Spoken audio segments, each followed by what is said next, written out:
महाराष्ट्र आणि मध्य प्रदेशातील सुमारे 4 लाख हेक्टर शेतीला सिंचनाचा फायदा होणाऱ्या जगातील एकमेव अशा महाकाय पुनर्भरण प्रकल्पाची हवाई पाहणी मुख्यमंत्र्यांनी केली आहे। यावेळी मुख्यमंत्र्यांसह केंद्रीय जलसंधारण मंत्री उमा भारती आणि राज्याचे जलसंपदा मंत्री गिरीश महाजन सुद्धा उपस्थित होते। जळगाव जिल्ह्यातील रावेर तालुक्यातील लोहारा गावात प्रत्यक्ष पाहणी यावेळी करण्यात आली। नदीजोडच्या माध्यमातून या प्रकल्पामुळे 80 टीएमसी पाणी जमिनीत मुरणार आहे। त्यासाठी लवकरच राज्य सरकारकडून प्रकल्प विकास आराखडा तयार करून केंद्राला देण्यात येणार आहे। या प्रकल्पासाठी 4,500 कोटी रुपयांच्या निधीची गरज आहे। त्यासाठी कोणतेही भूसंपादन करण्याची गरज भासणार नाहीये।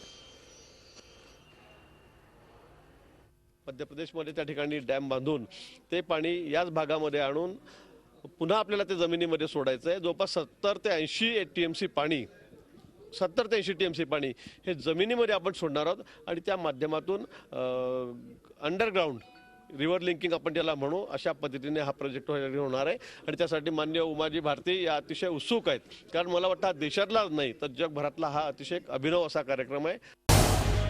झी 24 तास रहा एक पाऊल पुढे।